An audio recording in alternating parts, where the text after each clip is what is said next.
Yo donc les Steam, j'espère que vous allez bien. Vous avez bien lu le titre. Aujourd'hui on va parler de 3 pires lâches dans les mangas et les animés. Un lâche, c'est un bouc qui n'a pas de couilles, qui n'hésite pas à prendre les jambes à son cou dès que c'est chaud. En mode, le bouc même s'il a un flingue, tu peux l'intimider avec une ceinture. Le mec refuse l'affrontement coûte que coûte. Dès qu'il sent que t'as un peu de l'aura, le bouc il fouille. Si vous faites un braquage avec lui et qu'il se fait péter, dès qu'on lui présentera un petit tournevis pour le torturer, le bouc va tout balancer. En clair, un lâche, c'est une baltringue. Bref, j'espère que tu t'es bien installé. Sur ce, let's go.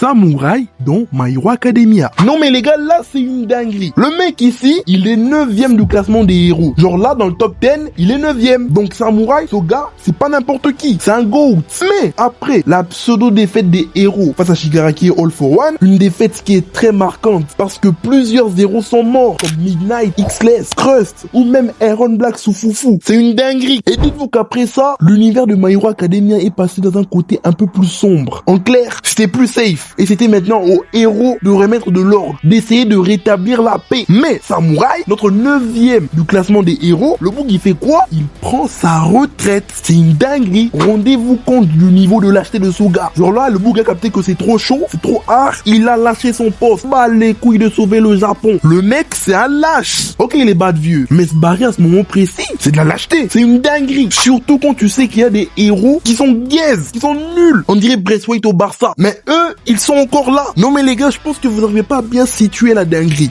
Dites-vous que ce type a lâché l'affaire. Il s'est barré. Alors qu'il y a des héros comme Fatih Béton, qui a comme pouvoir de bétonner, qui est encore là. Il y a des héros comme Wash Wash. Le mec, c'est une machine à laver vivante. Son pouvoir, c'est de faire des bulles. Au quartier, on l'appelle Marcel Bubule. Mais le bouc, il a pas quitté le game. Malgré que c'est chaud, il est encore hal. Il y a aussi Rocklock, le Ronin le plus guest, tout animé confondu, qui est encore là aussi. Mais toi, 9ème des héros, tu te barres. C'est une dinguerie, une telle lâcheté. Moi, je suis scié. Moi, je suis sidéré. Samouraï m'a choqué. Frérot, il y a des boucs comme moi, je crois, ils sont là. Il y a aussi des randoms à côté. Ils restent dans le game. Mais toi, tu fouilles parce que tu sens que c'est chaud. C'est grave. C'est très, très, très grave. T'es un héros fini en héros. Pas en zéro. C'est vraiment une dinguerie. Bon, c'est vrai, je dis tout ça. Mais après, faut le comprendre. Dans l'univers de My Hero Academia, saison 6, c'est vraiment chaud. Tellement chaud qu'il y a des héros nobles et très forts comme Armes qui ont lâché l'affaire parce que même le public disait que les héros c'était des merdes. Mais bon, ça reste quand même un lâche. Sur ce, passons au suivant.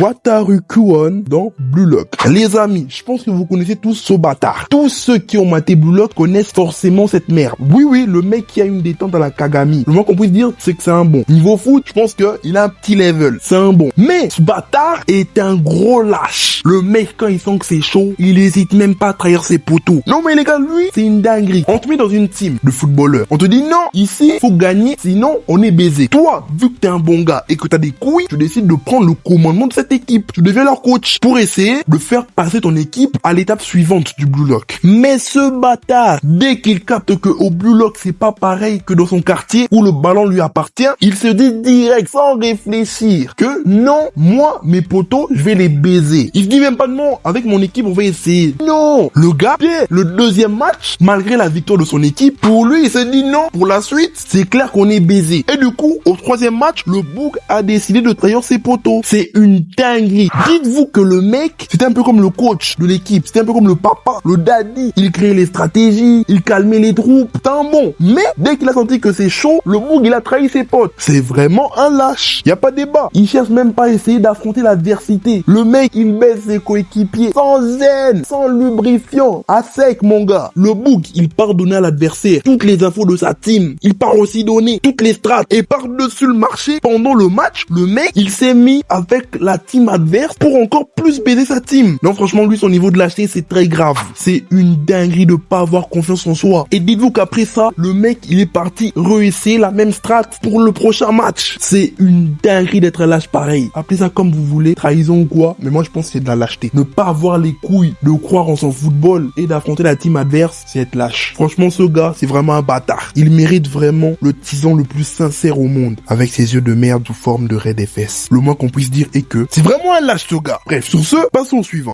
Power dans Chainsaw Man. Bon les gars, là, je suis sûr que vous êtes tous surpris. Comment ça, Power est une lâche? Bon, je vais pas vous faire un dessin. Ce personnage a montré tellement de fois que elle, les couilles, elle en a pas. Elle, dès qu'un ennemi a un peu le niveau, tu la vois plus. La meuf est plus lâche que Usopp. C'est une dinguerie. Cette meuf se barrait sans scrupule. Elle en a fait son move. Sa lâcheté n'a d'égal que son égoïsme. Frérot, y'a qu'à voir contre le démon chauve-souris. La meuf, elle a vu qu'elle fait pas le poids. Elle a même pas essayé de se battre. Même pas essayé de résister. Elle s'est laissée bouffer. Pareil contre le démon sensu. Denji a porté ses couilles. Il a affronté le démon sensu en 1v1 sans ses tronçonneuses. Elle, pendant ce temps-là, elle était pépouse allongée sur le dos en train de contempler le spectacle. En mode, elle aussi, elle mate l'animé. Et c'est pas fini. Quand le démon lame a attaqué nos protagonistes, la meuf, dès qu'elle a vu la gueule des méchants, la meuf, elle a même pas forcé. Elle est rentrée direct chez elle. Elle a vu Aki se fight contre le démon en 1v1. Elle s'est dit déjà non. Bon, beaucoup Fanabi, non, moi c'est pas mon problème. Je rentre à la maison. La meuf, elle a fait le mouvement de Cartman. Je vous emmerde et je rentre à la maison. C'est une dinguerie d'être une lâche pareille. Elle, ce genre de meuf, elle s'occupe que de sa gueule. Elle n'a pas de scrupules. Elle est égoïste. Et en plus, c'est une lâche. Franchement, désolé, mais Power est une lâche. Certifié diamant.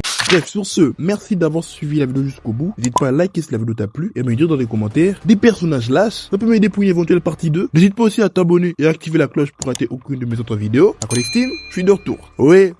Décidément, être youtubeur, c'est très difficile. Surtout quand t'es au bled et que t'as tous les galères du bled qui te suivent chaque jour. Je vous jure les gars, c'est très compliqué. D'ailleurs même, j'ai perdu beaucoup, alors vraiment beaucoup d'abonnés au combat. Et ça je peux le comprendre parce que je suis pas trop régulier. Mais bon, les gars, je suis de retour. Je vous l'avais sûrement remarqué avec les shorts. Je poste un short par jour et une vidéo par semaine. Bon, même si la semaine passée, j'ai été absent. Mais bon, les gars, je suis bel et bien de retour et on va enchaîner. Bref, la Codextime, je vais pas vous faire chier encore plus. J'ai encore beaucoup de charbon à faire. Donc, sur ce, c'était Codextag. Ciao!